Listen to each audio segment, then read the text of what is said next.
Namaste. Good afternoon to all the lovely teachers who have joined us in. A warm welcome to each one of you to the Firefly Tea Club. Today's session is going to be on art, exclusively for art teachers. How did we arrive at this session? Well, a few months back, we had E-Club, a platform exclusively for students, and we were overwhelmed to see the response of the children, their parents, and even the teachers. Then came up the idea why we do not do something special and exclusive and give a platform to teachers where they can learn and grow together. So that's how Tea Club was born. Tea Club is a series of workshops for teachers on various subjects, core subjects, supplementary subjects, and also personal and professional development subjects. So what is personal and professional development? Well, the academic topics come under professional development, which we call PD, and some subjects or some topics which are very dear to the teachers, but due to their professional commitments, they are overlooked. So we are having sessions which will also help the teachers to grow, you can say, for the mind, body, and soul. Today's session, we're going to do exclusively on art. And for this session, we are having with us none other than Nazneen Qureshi. Nazneen Qureshi is a I can say a master in art from JJ School of Arts, Mumbai, which needs no introduction. She is head of school in South Bombay School, and she has a vast bank of knowledge with her. She believes in process over product. I can't wait to invite her to this session and have a lot to learn from her on this beautiful platform called Tea Club. Let all of us welcome Nazneen. Welcome, Nazneen. Hello, good evening, everyone. A very warm welcome to all. Thank you for that introduction, Ms. Darshana. Um, yes, so we are here for, as Ms. Darshana said, many of us must have attended a lot of generic workshops on how to function in school, how to function in our classrooms, and everything. We just thought of why not highlight a little bit more on how we could have the academics clubbed with our subject, which is art, and make the classrooms, not only the art classes, but even the academic classes, a little more fun and engaging. So, this is what we are here for. We are here for sharing with you what we know about art integration and definitely knowing from you all as well of what you all know. So, while we are a part of this short journey of this particular live video, I would request you all to please share your thoughts also on what you know about integrating art into your academics.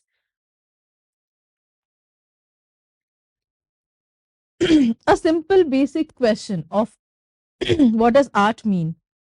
I mean, it is not one person's job to define art. It is not one single thing that particularly defines art. It is everyone, each and every unique creature on this planet that comes in together to make this world a beautiful place. And this is what art is all about. Art is nothing, but I feel is the ability to express oneself creatively. We generally say a person who's painting, a person whose artworks are put up in galleries is an artist. No, not really. It is not only about painters or whatever. It is also about dancers, theater artists, and dramatics. So what I'm trying to say is कि हम लोग art के लिए सिर्फ हम लोग paintings ही क्यों ढूंढ रहे हैं? हम लोग सिर्फ जब कोई हमको डांस करके दिखाए ऑन अ प्लेटफॉर्म हम उनको ही क्यों ढूंढ रहे हैं? व्हाई नॉट हम लोग मतलब हमारे बाजू में कई लोग हैं जो रोजमर्रा की जिंदगी हमारे बाजू में ऐसे ही गुजर जाते हैं। हम रास्ते से गुजरते हैं, हमारे बाजू का सब्जी वाला जो सब्जी बेच रहा है, जिसने पचासों सब्जियां यूं ही अपने ठेले पे डाल रखी हैं, I am sure our attention will not go to that. However, if there is a particular vegetable vendor, a bhaji wala who has stacked up the vegetables and the fruits in a beautiful, creative uh, layout, pattern, color wise stacking and everything. Our attention is definitely going to that. ध्यान हमारा खुद ब खुद वहीं चला जाता है ना. So the agenda is basically कि sometimes I feel um, as kids बच्चे फट से ये चीजें नोट कर लेते हैं, कि ये सारी चीजें कलरफुली कितनी अच्छी दिख रही हैं, and this that, and in our daily routine we try and ignore the artists that are there everywhere among us, everywhere, like it's all around us. It's just that we all need to open our vision and see that. So taking this thought forward, what is our session aim today? We all are going to take you all on a journey. I'm going to talk to you all briefly about what is holistic learning. So we all have been definitely our whole agenda, our teachers community, हमारा सबका एक ही ध्येय है कि बच्चे किस तरीके से क्लास में खुश रहे, वो लोग किस तरीके से एंगेज रहे, हम सभी यही चाहते हैं, right? So holistic learning is a concept which is not about only teaching the child. सिर्फ स्टूडेंट्स को एकेडमिकली एनरिच करके वो कितने अच्छे ग्रेड लेके आके हमारे क्लास से बाहर जा रहा है, ये हमारा एजेंडा नहीं होना चाहिए. I mean there are a lot of things that a child look forward to when he or she comes to school. So definitely when we say, like, we should try and incorporate holistic learning format or method into our classrooms, I mean that how about we all ensure that the children who are coming to our classrooms are not only academically gaining knowledge from us, but also socially, emotionally, creatively, and psychologically, they are growing as human beings as well. That's what holistic learning is all about. Taking you all further, I'm going to talk to you all very briefly later about then versus now, the teaching learning method पहले कैसे होता था, अब कैसे है, और हम जो आज कर रहे हैं, हम सारे टीचर्स मिलके, उसने बच्चों की जिंदगी में, स्टूडेंट्स की लाइफ में क्या इम्पैक्ट लाया है. What is art integration? Yes, as I said, our aim for this particular workshop is only about how we could make the classes. I'm going to say just the classes. I'm not going to say how are we going to make the art interesting or the academics interesting. The whole agenda is how are we going to make our classes interesting by integrating art into subjects, by connecting, collaborating with other subjects, and then the classes are going to be fun. And a new and fresh approach. So definitely when we are saying a math teacher and a science teacher and an art teacher standing together in a class and doing one single activity, trust me, it's a fresh approach, right? एक नया तरीका जहाँ पे बच्चे definitely सोच में पड़ जाएंगे कि ये क्या चल रहा है, मतलब हम मैथ करने बैठे या आर्ट करने बैठे हैं. So the agenda is that कि हम लोग को उनको ये बोलना है, आप सीख ही रहे हो, आप वही सीखोगे जो आपके बुक में है. इट जस्ट दैट हमारा तरीका नया है. It's a fresh approach towards teaching learning process.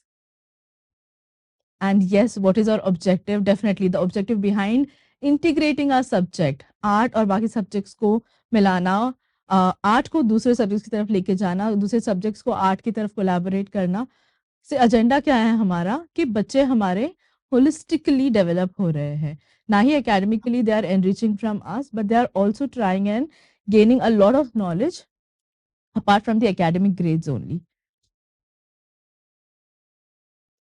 So before we go ahead, मैं चाहती हूँ आप लोग ये वीडियो देखें बिकॉज ये वीडियो से मेरी इंस्पिरेशन बहुत ज़्यादा बढ़ी है as an art educator.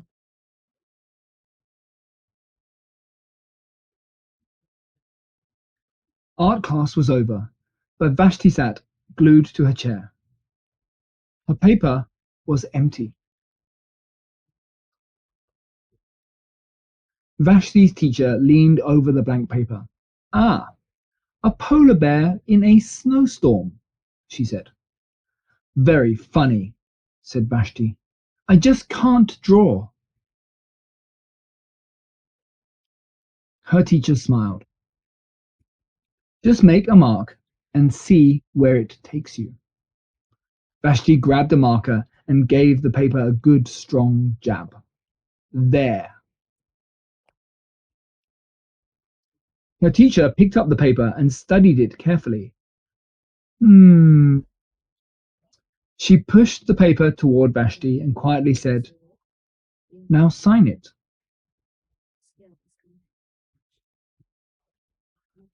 Vashti thought for a moment. Well, maybe I can't draw, but I can sign my name. I know it's a long video.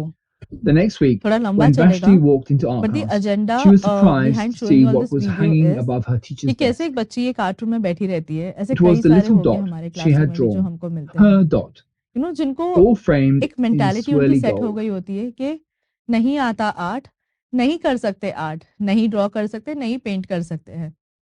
Hmm. So when I watched this video I as a can make a teacher, better dot it than clearly that. reminded me कि like every child She can do opened something. her never You know, before so जैसे ये used set of वष्टी है और ये उसकी watercolors teacher and के set बीच की to work. Conversation है जो कि बहुत ही ब्यूटीफुल एक बुक है the dot Peter H Reynolds ने जो Vashti इलस्ट्रेट painted की है and जो लिखी painted है a red कि dot, a purple वो dot, a बच्ची ने yellow सिर्फ dot, गुस्से a में एक blue डॉट dot. बनाया. उसकी टीचर ने The उसमें ही blue उसको mixed with बताया the कि yellow, she she so discovered she proud could of make हर कि a उसने वो green एक dot. ही डॉट कितने ब्यूटीफुली Vashti बनाया kept है. experimenting. वो एक Lots डॉट of की little कहानी dots in many वष्टी की colors. जिंदगी में आज इतनी आगे निकल गई है कि if you could see that beautifully कि वो सिर्फ If I डॉट्स can को make ही little लेके dots, I कितने can अलग make तरीके big से dots एक्सपेरिमेंट कर रही too. है. क्यों? क्योंकि किसी ने Vashti उसमें विश्वास splashed her बताया dots है. with उसकी a टीचर big ने brush on उसमें bigger विश्वास paper to बताया make है कि bigger she dots. Is able to do Vashti something. even made it's a not dot about whether she by is not able to painting make a a dot. Perfect portrait और not, but वो एक dot के ही जरिए कितनी अलग तरीके से उसको ये कर पा रही है. सो At the school art show through a this few weeks video, later, when I Vashti's watched many this, dots when I made read this quite book, a when I splash. watched this video, I definitely wanted to share with you all because कई बार ऐसे Vashti हुआ noticed होगा a ना little कि boy आपकी भी class gazing में up कोई at ऐसी her. बस्ती रही होगी You're a कि really जिसको great खुद पे ही artist. विश्वास I नहीं है wish कि वो I कुछ कर could draw, सकती है. he said. और आप I bet you भी can, किसी said बस्ती के लिए कोई Vashti. ऐसे टीचर रहे होंगे कि Me? जहाँ पे आपने किसी में तो No, not विश्वास me. दिखाया होगा I can't कि draw a straight तुम करो जो line करना with है, a कुछ ना ruler. कुछ उसका आउटकम निकल ही आएगा एंड मुझे विश्वास है कि वो ठीक ही होगा. Vashti So smiled. this whole She handed the believing boy in a blank children, sheet of believing paper. in students Show makes a me. huge lot of difference, isn't it? क्योंकि The वष्टी boy's में किसी ने pencil विश्वास shook दिखाया, as he आज drew वष्टी ने his किसी line. और में इस बच्चे में विश्वास दिखाया है जो कि नहीं चाहता था. So this is a Vashti game of stared at the belief, I boy's feel. squiggle, As and educators, then she said, we are trying and making a good impact, a positive impact in the children's "Please life. sign it." And I'm sure you all are also doing a wonderful job doing that. So, taking this further, this book, as I told you all, you know, it is nothing but an inspiration for me. It is about, I genuinely feel कि like, you know, सिर्फ बच्चे ही खुद को express नहीं करते हैं, यहाँ पे अडल्ट भी होते हैं. हम एज टीचर्स नहीं एक्सप्रेस करते खुद को. जैसे कि वष्टी की टीचर ने उसके अंदर विश्वास दिखाया, अपना ट्रस्ट उसके ऊपर एक्सप्रेस किया कि I trust you, you can go ahead and do what ever, आप जो भी करोगे डेफिनेटली हम उसको सराहेंगे. वो विश्वास ने दृष्टि को एक मोटिव दिया, वो एक पैशन दिया कि डेफिनेटली आर्ट एक ऐसा सब्जेक्ट है मतलब जो उसके दिमाग में किसी ने बिठाया था कि वो इतना परफेक्ट, इतना इलस्ट्रेटिव, इतना डेफिनेट होना चाहिए, वो ज़रूरी नहीं है. इसका मतलब है कि हम लोग को खाली मतलब हम सभी कर रहे हैं. इट्स जस्ट दैट थोड़ा हमको और सोचना है कि अगर हम किसी चीज़ को कोई सिखाने की कोशिश करें तो वो परफेक्ट हो, ज़रूरी है क्या? नहीं भी हो तो भी चलेगा. एंड आई एम श्योर जब ये चलेगा, विश्वास है बच्चे में कि आगे जाके कुछ ना कुछ कर लेगा, हमारे क्लासरूम और हमारे टीचर स्टूडेंट जो बॉन्ड है हमारा वो और स्ट्रांग ही होगा. इससे पहले कि हम आगे बढ़े, जस्ट 2-3 चीज़ें हम अपने दिमाग में थोड़ा सोचते हैं, ठीक है? कि आप आर्ट इंटीग्रेशन के बारे में ऑलरेडी क्या जानते हो? What do you guys already know about art integration and how do you guys apply it? If you could share it in the comments, we would love it. What do you want to know? So from this session, if you have joined us and if you really want to know कि मुझे ये चीज़ जाननी है, please put it in the comments and we will try and answer it at the end of the session.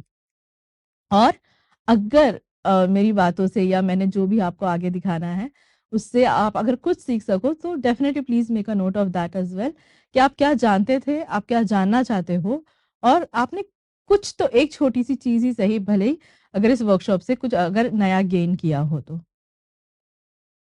So as I was talking कि जब हम art और academics की बात करते हैं, सो ये इमेज ना मुझे बहुत ईज़ी हो जाता है बच्चों को या मेरे फेलो कॉलीग्स को या मेरे स्कूल एडमिन्स को मुझे हेल्प करने के लिए, बताने के लिए, कि एक्सप्रेस करने के लिए कि हमने किस तरीके से आर्ट और एकेडमिक्स को 2 हिस्सों में बाँट रखा है.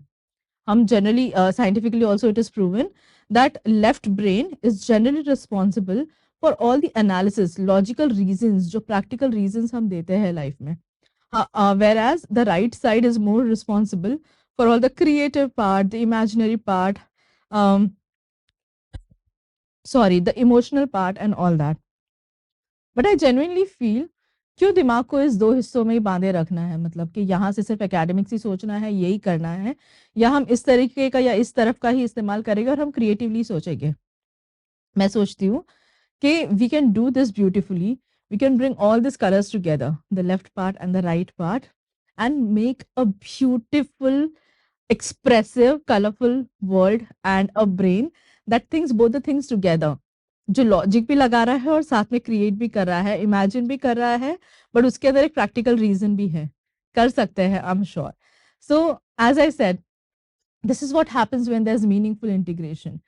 जब हम बच्चों को क्लास में लेके जाते हैं, आपको सिखाना है उनको as an art educator, if I am going to give you my experience, मुझे उनको आर्ट सिखाना है, पैटर्न सिखाने हैं, शेप सिखाना है, उसमें कलर स्कीम भी सिखानी है। ये मैंने मेरे यूनिट प्लान में, लेसन प्लान में इनकॉर्पोरेट कर लिया है।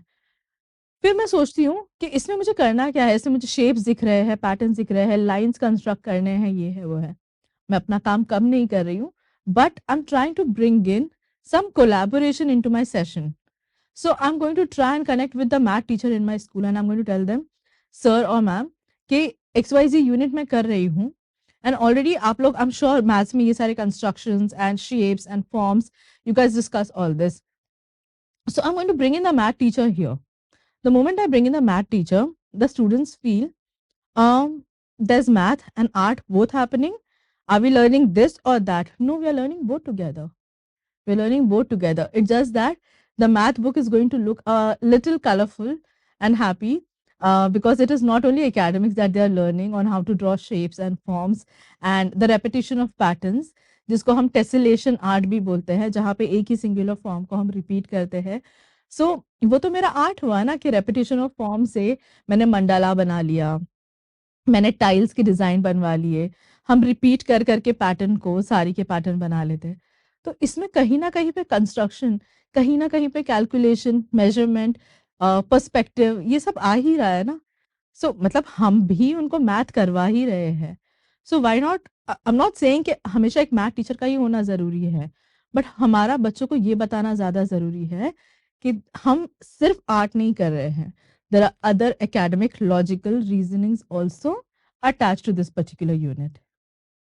And जब हम ब्यूटिफुली ये क्लास में ये करने लग जाए कि हम English and art, math and science and art, science and art, languages Hindi, Marathi, Gujarati, Tamil, Telugu, ये सब का हम इनकॉर्पोरेशन हमारे आर्ट के साथ में करने लग जाए, किस तरीके से, वो मैं डेफिनेटली बात करूँगी उसके ऊपर। जब हम ये करने लग जाए, definitely you are going to see this happy engaged faces in your classrooms. हमारा ध्येय ही क्या है ना, हम चाहते ही यही है ना कि क्लासरूम में बच्चे एंगेज रहे, खुश रहे, they look forward to your classes, जो कि रुके रहे कि अब अगले हफ्ते क्या होने वाला है, we are really looking forward to it.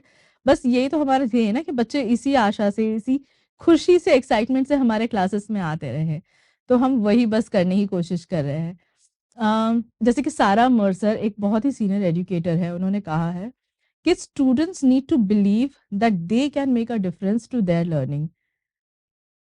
जिस दिन बच्चों को ये महसूस हो गया, ये एहसास हो गया कि वो लोग भी अपने खुद की ही लर्निंग प्रोसेस में रिस्पॉन्सिबल हो सकते हैं, खुद भी कंट्रीब्यूट कर सकते हैं, डेफिनेटली उनके अंदर वो विश्वास जागेगा कि it's not only about like a teacher is standing in front of us and we are going to learn and we are going to write, बाद में जाके मगअप करना है, बाय हार्ट करना है, आना है, एग्जाम देना है, खत्म करना है। नहीं, जिस दिन हम उनके अंदर विश्वास दिखा के उनको बोलेंगे कि ये जो मैं सिखा रही हूँ, ये सिर्फ मेरा ही काम नहीं है, आप भी इसके अंदर अपना क्या कंट्रीब्यूट कर सकते हो, ये दोनों की जर्नी को मिला के जब वो प्रोसेस निकलेगा, I'm telling you, it's going to be a very beautiful outcome. So, as I said कि हम लोग अभी इसी के बारे में बात कर रहे थे ना कि लेसन्स डिलीवर करना, जैसे कि हम जब स्कूल में थे, मैं जब एटलीस्ट स्कूल में थी, हम क्लास में सारे बैठे होते थे, हमारे टीचर आते थे, बुक्स निकालो, निकाला, उन्होंने बुक खोली, पढ़ाया, हम पढ़े, उन्होंने क्वेश्चन लिखाया, हमने उत्तर लिखे। हमने यही किया है। ऐसा नहीं कि नॉलेज गेन नहीं किया है, I am really thankful to all my teachers, but मुझे ऐसा लगता है कहीं पे कि कई बार मन में आता था कि मैं कुछ बोलूँ, मैं कुछ इसमें बोलूँ कि कुछ अलग तरीके से हम ऐसे कर सकते हैं क्या? सो वो हिम्मत नहीं होती थी। बट एज़ एजुकेटर्स आज जो हम सारे हैं, अगर हम बच्चों को ये मौका दें कि जैसे कि मुझे उनको लैंडस्केप आर्ट सिखाना था कि हम सीनरी कैसे बना सकते हैं। बट मेरा एजेंडा ये था कि मैं उनको पर्सपेक्टिव कैसे सिखा रही हूँ। होराइज़न लाइन है, बैकग्राउंड है, फोरग्राउंड है, मिडल ग्राउंड है। ये 3 चीज़ और पर्सपेक्टिव और होराइज़न लाइन मुझे दिखनी चाहिए। सो मैंने एक एग्ज़ाम्पल ड्रॉ करके दिखाया, बट मैंने ये नहीं कहा जो मैंने ड्रॉ किया अभी आप लोग वही करो। मेरा वहाँ पर जब मैं बोलती हूँ कि कि हम बच्चों को एंगेज कैसे कर सकते हैं, बच्चों को कैसे लेके आ सकते हैं ये सीन में, तो तब मैं उनको वो ट्रिक्स दिखा के कि देखो eight the end of the session मैं ये चारों चीज़ें आपके बुक में चेक करने वाली हूँ। अब आप उसमें रेलवे स्टेशन बना दो, जहाँ पे मुझे horizon line, background, foreground, middle ground दिखे, या आप अपने घर के बाहर का सीन बना दो, या आप अपनी स्कूल बना दो जहाँ आप बैठे हो, आपका क्लासरूम बना दो। मुझे फ़र्क नहीं पड़ता, बिकॉज़ मैं क्यों किसी को फ़ोर्स करूँ कि मुझे पहाड़, झाड़, घर और नदी ही चाहिए। नहीं, ये तो फिर वो ऐसे कंस्ट्रक्टिव लर्निंग हो जाएगा ना कि जहाँ पे हमने उनको बोला है कि कंडीशन है कि आपको ये से ये ही यही करना है। सो नहीं, हम वो नहीं चाहते हैं। हम यही चाहते हैं ना कि हम लोग बोलते हैं ना कि जैसे कि महान कोई आर्टिस्ट रहे होंगे पहले, जैसे एमएफ हुसैन है, ये है, वो है। सो उन्होंने जो कलाकारी की थी, आज हम वो एग्ज़ैक्टली देख के हम बच्चों को बोलते हैं ऐसा कुछ करो। सो हाँ, वैसे कुछ करना ही चाहिए डेफ़िनेटली, बट उस आइडिया को लेके हम आगे बढ़ के बच्चों के अंदर अगर हम ये डालेंगे फ्रीडम थोड़ा-सा, तुम खुद सोचो कि अगर तुमको भी एमएफ हुसैन से इंस्पायर होके हॉर्सेस ही करने हैं, क्या तुम उसी तरह से करोगे या अपने तरीका कुछ अलग ढूँढ के निकालोगे? आई एम श्योर जैसे आप उनको वो छूट दोगे, बच्चों के पास कुछ ना कुछ इससे बेहतरीन आइडिया होगा, और इसी से हम उनको एक मतलब हमारी दुनिया को एक नए आर्टिस्ट मिल सकते हैं, जिनका खुद का एक अपना तरीका होगा कि हम वो आर्ट कैसे करना चाहते हैं। Uh, talking about education and again हम अपने स्कूल क्लासरूम मोड में आ जाते हैं कि आर्ट एनसीईआरटी डॉक्यूमेंट जो है हमारा, उसमें आर्ट इंटीग्रेशन बहुत ही हाईलाइट किया गया है। They clearly state a pedagogy where art becomes the basis of the teaching learning process. So definitely I am not saying, हम ये प्रमोट नहीं कर रहे हैं कि हर सब्जेक्ट में आपको आर्ट को ही लेके आना है, आर्ट को ही incorporate, no, we are not here to stress on that, but what I am trying to say is there are absolutely most of the subjects जिसका बेसिस आर्ट है, या फिर हम ये भी बोल सकते हैं कि बहुत सारे सब्जेक्ट्स हैं जिसकी हेल्प, जिसकी ज़रूरत हमारे सब्जेक्ट को भी है, जिससे हमारे बच्चे करियर में आगे जा सकते हैं। आज मैं जिन बच्चों को पढ़ा रही हूँ, जैसे कि उनमें से कुछ बच्चे हैं जिनको आर्किटेक्चर करना है, उनको फिज़िक्स लेना was a must, it was a criteria कि आपको फिज़िक्स पढ़ना ही है, तभी जाके आप आर्किटेक्चर कर सकते हो। हुआ ना साइंस इम्पोर्टेंट वहाँ पे? अगर वो लोग कुछ और इंजीनियरिंग के लिए जा रहे हैं, definitely there are diagrams and stuff involved. So art गया ना वहाँ पे। सो इट्स जस्ट दैट कि हम आगे जाके उनको ये स्ट्रेस क्यों कर रहे हैं कि फिज़िक्स और ये और वो करना है तब जाके। हम उनको बचपन से ही अगर ये कनेक्शन में रखेंगे कि आर्ट और बाकी सारे सब्जेक्ट्स कहीं न कहीं कनेक्ट हो रहे हैं। आप उनको एक बारी तरीका बताओ कि हमने आर्ट और मैथ ऐसे किया है, दूसरी बारी बताओ, ट्रस्ट मी तीसरी बारी वो बच्चा आके आपको बताएगा कि मैम मैं एक्स-वाई-ज़ेड क्लास में ये कर रहा हूँ, एंड हम क्या ये रिपीट कर सकते हैं? ये मेरे साथ में हुआ है। So as we were saying, uh, मेरा ग्रेड 6 का क्लास चल रहा था। हम हिस्ट्री के बारे में बात कर रहे थे। इट वाज़ ऑल अबाउट, हम मुगल मिनिएचर के बारे में कुछ डिस्कस कर रहे थे, एंड उसने कहा कि मैम मेरी बहन है ना, वो ग्रेड 7 में उनकी हिस्ट्री के बुक में मुगल आर्ट पढ़ रही है, एंड डेफ़िनिटली मैंने ग्रेड 7 का हिस्ट्री का बुक तो देखा नहीं था कि वो मुगल आर्ट है या क्या है। सो मैंने जाके हिस्ट्री टीचर से कनेक्ट किया कि मैंने कहा कि लाइक ऐसे-ऐसे हैं। सो इफ यू कुड सी, मैं ग्रेड 6 में मैं मुगल आर्ट उनको अगर इंट्रोड्यूस कर रही हूँ या बेसिक्स उसके पढ़ा रही हूँ आर्ट में। सो मैंने ग्रेड 7 के हिस्ट्री टीचर को यहाँ बुलाया, उन्होंने बैकग्राउंड दिया, थोड़ा-सा बैकग्राउंड उनकी तरफ से आना और मेरा आर्ट होना, it became a beautiful collaboration. So I feel genuinely, और ये मैं करती भी हूँ, कि मैं वहीं तक ही खुद को सीमित नहीं रख रही हूँ कि अगर मेरे बच्चे ग्रेड 6 में हैं या ग्रेड 8 में हैं, तो उसी ग्रेड के में या उसी स्टैंडर्ड के सब्जेक्ट टीचर्स को मैं उठा के लेके आऊँ। नहीं, I think we are all together to support each other. सो मुझे पता चला जैसे कि अगर ग्रेड 8 में कोई हैबिटेट्स पढ़ रहा है इन डिटेल, ऑफ कोर्स मैंने उस टीचर को बुलाया, और ग्रेड 6 में हम लोग फ्लोरा एंड फौना कर रहे थे एज अ टॉपिक। तो वहाँ पे वो टीचर ने बताया कुछ-कुछ। उससे बच्चों के जो कॉम्पोज़िशन निकले हैं, जो डिज़ाइन उन्होंने बनाए हैं, उनको ना गूगल की ज़रूरत पड़ी, ना किसी बुक की ज़रूरत पड़ी वो करने की, because first hand information, first hand data जो उनको मिला था कहानियों के थ्रू कि ऐसे होता है, वो लोग ऐसे रहते हैं। इमेजिनेशन चली ना दिमाग में, जब वो बता रहे हैं कि वो लोग ऐसे रहते हैं, वो ऐसी जगह होती है। इमेजिनेशन स्टार्टेड वर्किंग, वो मशीन वहाँ चली, साइंस यहाँ से डेवलप हो रहा था, वो दोनों मिले और इंटीग्रेशन खुद ही हो गया। हमको कहीं पे बोर्ड पे लिखने की ज़रूरत ही नहीं पड़ी कि हम इसको यहाँ पे इंटीग्रेट कर रहे हैं या कोलैबोरेट कर रहे हैं। Now these are the questions, ये 4 क्वेश्चन है ना, हम अगर आपस में एक-दूसरे को पूछने लग गए या खुद से पूछने लग गए रोज़ सुबह उठकर बिफोर क्लास में जाने के पहले कि what will my students learn today? आज ऐसी क्या चीज़ है जो मैं चाहती हूँ कि मेरे बच्चे सच में पढ़ें? डेफ़िनेटली हमारे पास एक बुक है फ़ॉलो करने के लिए, या हमारा खुद का एक प्लान है फ़ॉलो करने के लिए, वही करेंगे हम। डेफ़िनेटली हम अपने प्लान के बाहर तो बिल्कुल ही नहीं जा रहे हैं। बस हम ये सोचेंगे ना थोड़ा एक पॉइंट एक्स्ट्रा आगे जाके कि बच्चों को एंगेज किस तरह किया जाए। लाइक मेरे को ऑब्ज़र्वेशनल स्टडी करवानी है, मुझे एक पत्ता उनसे ड्रॉ करवा के ही लेना है आज क्लास में। ड्रॉ करवाना है पत्ता, जिसको मैं झाड़ से तोड़कर डेस्क पे रख के उनसे ड्रॉ करवा रही हूँ। क्लास में ही रहे हैं वो, बाहर तो निकले ही नहीं। जो हम पढ़ा रहे हैं उनको नेचर का स्टडी, वो तो नेचर तो बाहर ही रह गया, हम क्लास में ही क्या कर रहे हैं? नॉट दैट डिफिकल्ट ना, कि जहाँ भी हम पॉसिबल हो, उनको थोड़ा लेकर जाना बाहर। It's going to make a huge difference. They will look forward to your classes, कि अगर हम हिस्ट्री पढ़ रहे हैं, तो क्या हम कोई ऐसी जगह पे जाएँगे जहाँ पे हिस्टोरिकल एलिमेंट्स हैं, या वो जगह बहुत हिस्टोरिकली रिच है, हेरिटेज में आती है वो जगह, और जाके वहाँ पे उसके बारे में देखेंगे, सोचेंगे, पढ़ेंगे और लाइफ स्केचेस भी करेंगे। परफेक्ट नहीं बनेंगे, आज नहीं बनेंगे, बट कल ज़रूर बन जाएँगे।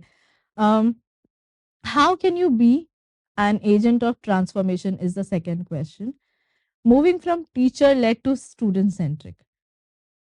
सो if you could see here कि हम उनके अंदर ये ट्रांसफॉर्मेशन कैसे ला सकते हैं। बच्चों का बच्चों का ही नहीं, पेरेंट्स का भी एक माइंडसेट हो चुका है कि मुझे एकेडमिक्स करना है, मेरे इंग्लिश, मैथ, साइंस में अच्छे मार्क्स आ गए, मेरा करियर बन जाएगा, मैं बहुत अच्छे कॉलेज में चले जाऊँगा या जाऊँगी, एंड सब कुछ ठीक चलेगा ना फिर तो लाइफ में।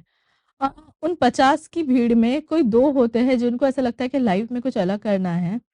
मुझे शायद आर्टिस्ट मैं बन सकता हूँ या सकती हूँ, but there are a lot of things that they think like अगर मैंने ये कर लिया तो क्या मेरा स्कोप होगा, मैं कुछ कर पाऊँगी? अ, सो हमको क्या करना है ना कि यहाँ पे एज़ आई सेड कि हमको स्टूडेंट सेंट्रिक क्लासरूम्स को प्रमोट करना है। आप अपना साइंस ही पढ़ाओगे, उसमें थोड़ा-सा अगर हमको डायग्राम ड्रॉ करना है व्हिच इज़ आर्ट, तो बच्चों का skill side by side develop हो रहा है। आप समझ रहे हो? मतलब हम बनवा रहे हैं उनसे वही चीज़ें जो मुझे art as an art teacher मुझे उनसे बनवा के लेनी है। मैंने उसमें थोड़ा-सा साइंस का मैजिकल टच डाल दिया।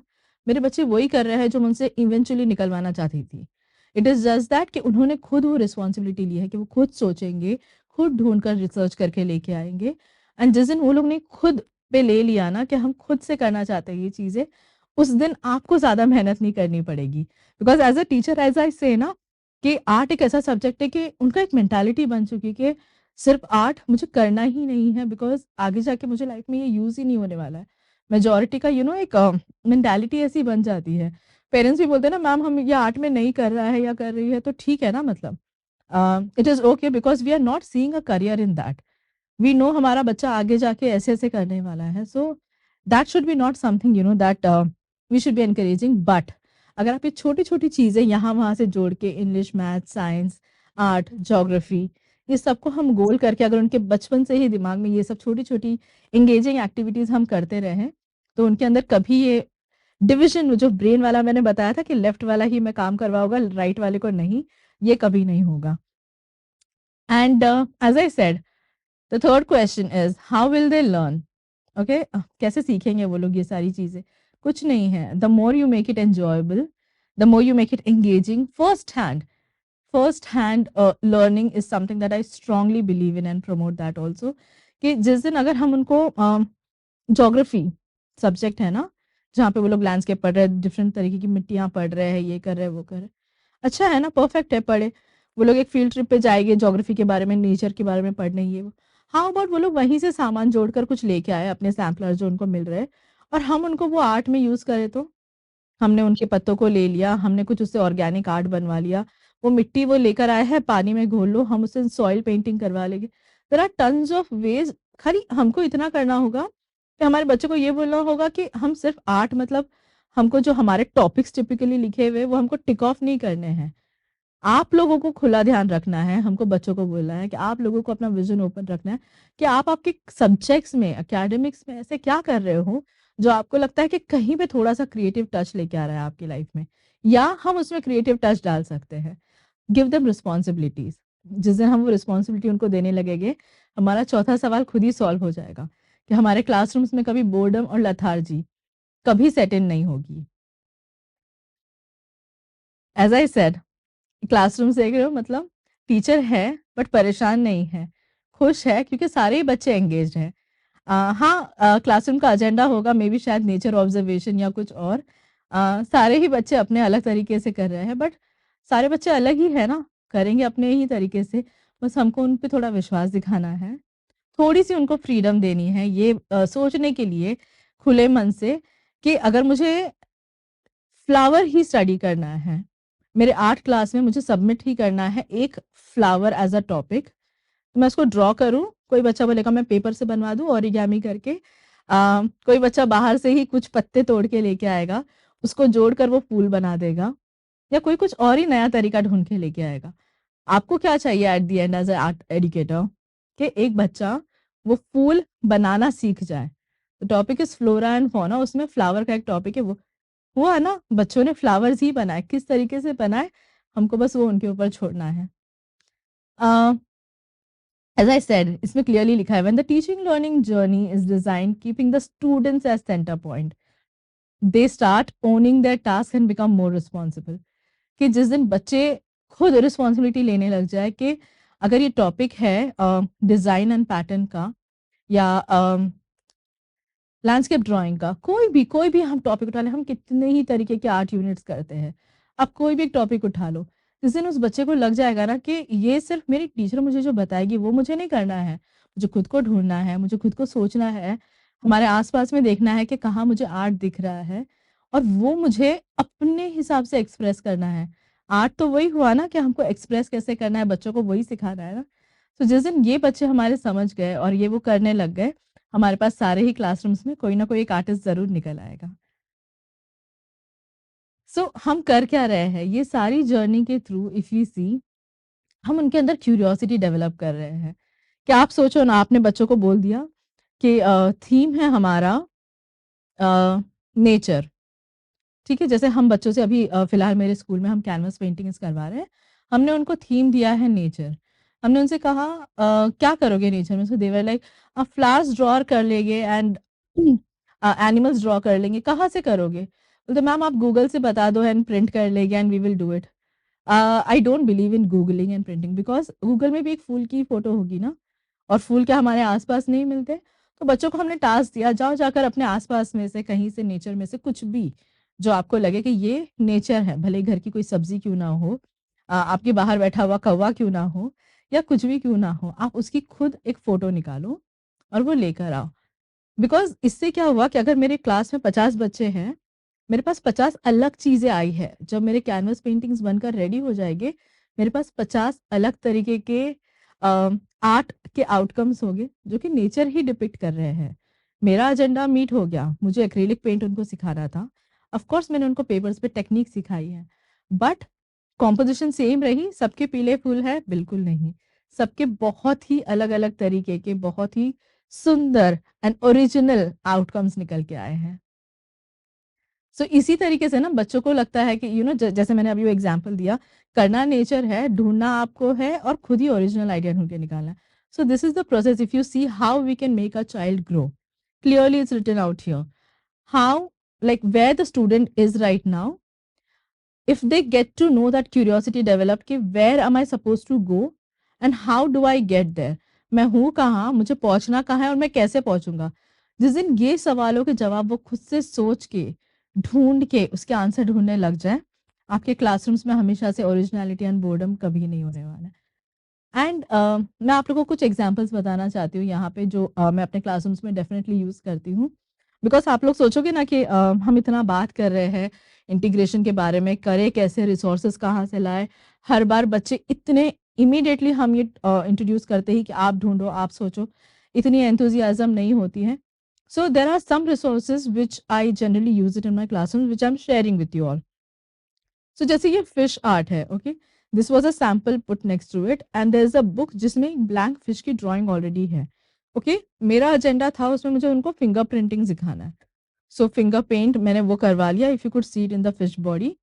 बट मैं और भी टीचर से पूछ रही हूँ, कोई है जो कि हिंदी या मराठी में या कोई भी रीजनल लैंग्वेज में आप लोग कोई पोअम करवा रहे हो क्या फिश पे, या किसी मछली के ऊपर कोई कविता लिखवानी है, कोई ऐसे लिखवा रहे हो क्या, मतलब, या साइंस में आप लोग मछली कहाँ रहती है, कैसे रहते हैं वो लोग पानी में, ये पढ़ा रहे हो क्या?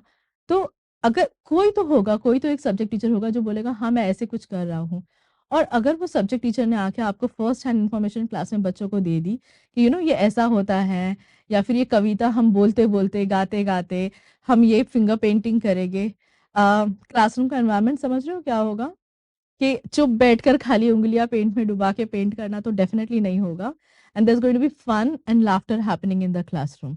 The kids will be mindfully, happily, constructively engaged. Simple see art है ना सामने कि बच्चे स्कूल जा रहे हैं, पीछे स्कूल है, 2 बच्चे हैं बैग लेके जा रहे हैं। हम उनको एक ब्लैंक टेम्पलेट देंगे जहाँ पे वो लोग वो ब्रश उठाएँगे, पेंट उठाएँगे, कलर कर देंगे। क्या ही बड़ी बात है। मैंने इसमें बेसिक 2 चीज़ें देखी हैं, ठीक है? इनफैक्ट मैं भी तीसरी भी देख रही हूँ आप लोग से बात करते-करते, कि मैंने तो अपना वाटर कलर या पेंटिंग करवाना, या लेफ्ट साइड में अगर आप देख रहे हो 2 ह्यूमन फिगर्स है, उसका एनाटॉमी स्टडी सिखा दी आर्ट पर्सपेक्टिव में, ठीक है? ये मेरा टिक हो गया कि मेरा यूनिट प्लान में मैंने ये सारी चीज़ें कवर कर ली। बट अगर आप देखो यहाँ पे तो हम इंग्लिश जो ऐसे राइटिंग करवाते हैं माय स्कूल के ऊपर, या हिंदी में हम उनसे निबंध लिखवाते हैं कि आप अपनी स्कूल के ऊपर निबंध लिखिए। तो अगर वो निबंध लिखा हुआ है और उसी के ऊपर ये छोटी सी ड्राइंग उसी बच्चे ने की है जिस तरीके से वो ड्रॉ करना चाहता है अपनी स्कूल, अच्छा ही लगेगा ना। वो बच्चे को ये भी मजा आएगा कि एक ही काम मैंने 2 काम किए हैं एक ही इसमें, कि मैंने इंग्लिश का निबंध भी लिख लिया या कविता भी लिख ली, और प्लस मैंने ये भी कर लिया। इसमें तीसरी चीज़ जो मैंने अभी ऑब्ज़र्व की है कि हम जब उनको पर्सपेक्टिव पढ़ाते हैं, कि हमको बैकग्राउंड में अगर चीज़ें दिख रही है तो वो छोटी होती है, जो फोरग्राउंड में होती है वो बड़ी होती है, मिडल ग्राउंड में होराइज़न लाइन होता है, जो कि फोरग्राउंड और बैकग्राउंड को डिवाइड करता है। मैं देख पा रही हूँ ये पिक्चर में, आई एम श्योर आप लोगों ने भी ये नोटिस किया होगा। सो इफ यू कुड सी, जो मैंने यहाँ मेंशन नहीं किया है, कि इसमें मैथ भी इंक्लूडेड है क्लियरली। सो तीसरा हमारा इंटीग्रेशन या कोलैबोरेशन किसी सब्जेक्ट के साथ में with drawings like this and with activities like English ऐसे और इंग्लिश निबंध है, हिंदी निबंध है, मैथ्स है, ये सब कुछ हम इसमें लेके आ सकते हैं। ये मैंने पहले भी जो आप लोग से कहा था, जैसे कि मैथ्स में टीचर्स है, सिमेट्री पढ़ा रहे हैं, शेप्स पढ़ा रहे हैं, उन शेप्स को कंस्ट्रक्ट कैसे करना है, अगर हम उनको रिपीट करेंगे तो वो फॉर्म कैसे बनता है, ये सब वो लोग पढ़ा रहे हैं, राइट? मैं भी वही कर रही हूँ। मतलब एक पता चला बच्चे ने वहाँ जाके मैथ क्लास में यही पढ़ के आया है, और मैं यहाँ पे उसको बोल रही हूँ चलो ठीक है हम सिमेट्री कर रहे हैं, कॉन्ट्रास्ट कलर स्कीम कर रहे हैं, या रेपिटेशन ऑफ फॉर्म को बोलते हैं टेसेलेशन आर्ट, तो हम वो कर रहे हैं, एंड द बच्चा वुड बी कि मैं यही वहाँ पे भी सीख के आया। सो मैं यहाँ क्यों कर रहा हूँ? ये क्यों से अच्छा है कि हाउ अबाउट हम ये 2 चीज़ को एक करके पहले ही उनको कॉमन ओरिएंटेशन दे दें। एक कॉमन प्लेटफ़ॉर्म पे हम 2 टीचर्स खड़े रह के उनको ये समझा दें कि हम करने बैठे हैं आर्ट और मैथ दोनों ही। मैथ टीचर अपना काम करके समझा के जाएगा, मैं उसमें कलर स्कीम ऐड करूँगी, हम दोनों का काम हो गया। सो बच्चे तो खुश कि 2 का काम 1 में हो गया, एंड हम भी खुश कि हमारे दोनों के भी चीज़ें टिक ऑफ हो गई हमारे लेसन प्लान्स और यूनिट प्लान्स में से। This is one of my favourite activity, जो कि मैं क्रेयॉन रेसिस्ट आर्ट है, कि जहाँ पे बच्चे मल्टीपल क्रेयॉन से स्क्रिबलिंग करते हैं पूरे पेपर पर, फिर हम उस पे ब्लैक पेंट लगाते हैं, टूथपिक से स्क्रिब आउट करते हैं एंड ऑल दैट। कितनी चीजें हैं। ये तो एक दिवाली का सीन है, तो मैंने उसमें लिख दिया कि हम इसको निबंध लेखन करवा सकते हैं, इंग्लिश, हिंदी, जो भी हमारी रीजनल लैंग्वेजेस है उसके ऊपर एंड ऑल दैट। बट इसी टेक्निक को लेके हम कितनी सारी चीजें करवा सकते हैं। ज्योग्राफी में अगर हम लोग स्पेस के बारे में पढ़ रहे हैं, तो मैं वो पूरा स्पेस बनवा सकती हूँ, बिकॉज रात का sky and colourful beautiful like background में प्लैनेट्स है, ये कितनी चीजें हो सकती हैं। मैं यहाँ पे ये सब दिखा के आप लोग को आइडियाज नहीं दे रही हूँ। मैं ये बताने की कोशिश कर रही हूँ कि हम एज आर्ट टीचर्स ना सोचते हैं, अगर कुछ भी यूनिक और अलग करने जाएंगे ना, तो रिसोर्सेज कहाँ से लाएंगे जो कि अलग हो, नए हो। अ, फिर उसको ढूंढना पड़ेगा, सोचना पड़ेगा, प्रिपेयर करना पड़ेगा उसके लिए। So this is what I use. Okay, so मैं आप लोग से बस खाली शेयर करना चाहती थी ये बुक, कि ये जो फायरफ्लाई के क्यूआर कोड वाले आर्ट एंड ड्राइंग के जो बुक्स है ना, ये ग्रेड 1 to 8, स्टैंडर्ड 1 to 8 के लिए एज स्पेसिफिक बनाए गए हैं। इससे मुझे क्या फ़ायदा हुआ है एज एन आर्ट एजुकेटर, मुझे एक सैम्पल भी मिल गया है कि वो आउटकम कैसे दिखने वाला है, और मुझे ये भी पता है कि मेरे बच्चों के कितने सारे स्किल्स उसमें से टिक ऑफ हो रहे हैं। बहुत ही सुंदर तरीके से प्रोसेस भी दिया गया है हर एक बुक में। There is a QR code जहाँ पे बच्चे, आज कौन सा बच्चा है बिकॉज ऑफ ये पैंडेमिक और हमारे जूम क्लासेस की वजह से, जो मोबाइल या इंटरनेट का वापर नहीं कर रहा है अपनी पढ़ाई में। ठीक है, सो बेसिक मोबाइल से वो क्यूआर कोड स्कैन करके, उसके प्रोसेस है उसमें, या उसमें कुछ वीडियोस है वो देखकर एक्टिविटीज घर पे भी कर सकते हैं या वो स्कूल में भी कर सकते हैं। तो इसका मतलब ये है ना कि टीचिंग कहीं पे हमने लिमिट नहीं की है ये बुक्स के थ्रू। मतलब जहाँ पे ये बुक्स आते हैं, मेरी लाइफ थोड़ी इजी हो जाती है, बिकॉज मुझे रिसोर्सेज रेडी मिल रहे हैं, और वो भी एज स्पेसिफिक है कि अगर मैं 6 के बच्चों को एक तरीके से ह्यूमन फिगर बताना चाहती हूँ, वो उसी बेसिक तरीके से ही स्टडी उसमें दिखाया गया है। बट जैसे जैसे हम आगे बढ़ते हैं 7th में एंड 8th में, उसकी कॉम्प्लेक्सिटी भी बढ़ती हुई दिखाई है। बट मेरा यूनिट वही रहा, मेरा आर्ट का काम वही रहा, और वो वैसे ही हो रहा है। बस मेरी लाइफ विद मैं रिसोर्सेज कहाँ से जमा करूँ, आइडिया कहाँ से ढूंढ के लेके आऊँ, ये थोड़ी-सी ईज़ी हो गई है। एज़ आई सेड, मैंने काफ़ी बुक्स के बारे में आप लोग को फीचर्स बताए जो कि मेरे लिए बहुत ईज़ी हो गए हैं। इसमें सब में बेस्ट पार्ट क्या है पता है? कि जब हम बच्चों को बोलते हैं ना कि अ, हम आपको ये चीज़ पे असेस करेंगे और हम आपको इस तरीके से मार्क्स देंगे, इस तरीके से इवैल्यूएट करेंगे। सो इसमें जो बेस्ट पार्ट है ना, जो मुझे लगता है कि रिसोर्स तो मिल गया मुझे, बेनिफिट मेरा हुआ यहाँ पे, बट जो एंड ऑफ द बुक है, हम लास्ट पॉइंट की तरफ अगर देखेंगे, तो वो है कि इसमें एक इवैल्यूएशन शीट है। जहाँ पर एंड में जैसे ही वो बुक हमारे कोर्स पूरा कंप्लीट होता है, वहाँ पे एक इवैल्यूएशन शीट दी गई है, जहाँ पे आप बच्चों को खुद ही असेस कर सकते हो, मार्क्स दे सकते हो स्किल्स के ऊपर। So these are the valuable things that I really feel that these books are really efficient and very responsible for an art educator.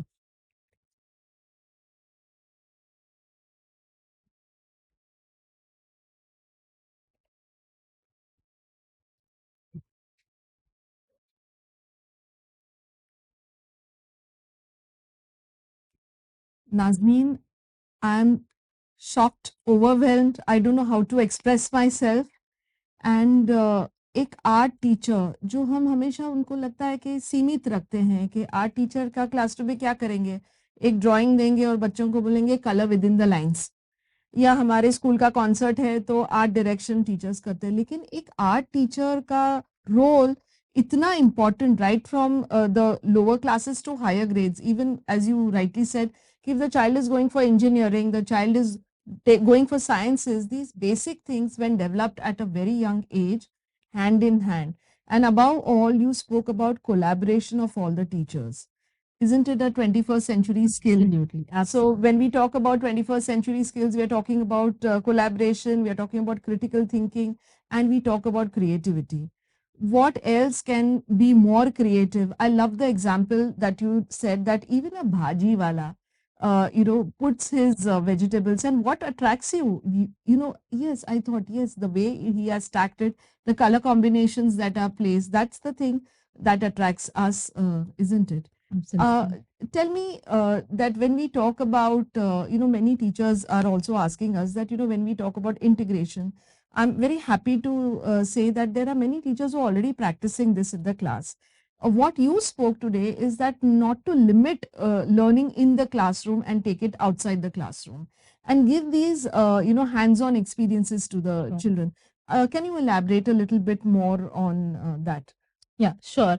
सो जैसे कि आर्ट हम सिर्फ पेपर और पेन तक के तो आज सीमित रहा ही नहीं है। ठीक है, हम रिसेंटली, मेरा एक रिसेंट एग्जांपल देती हूँ। बच्चे हमारे जा रहे थे ज्योग्राफी की एक ट्रिप पे। मुंबई में एक धारावी करके एरिया है, आप लोग सभी जानते हो, बहुत फेमस स्लम एरिया है। भले वो वहाँ पे अपना डेटा कलेक्शन के लिए जा रहे थे।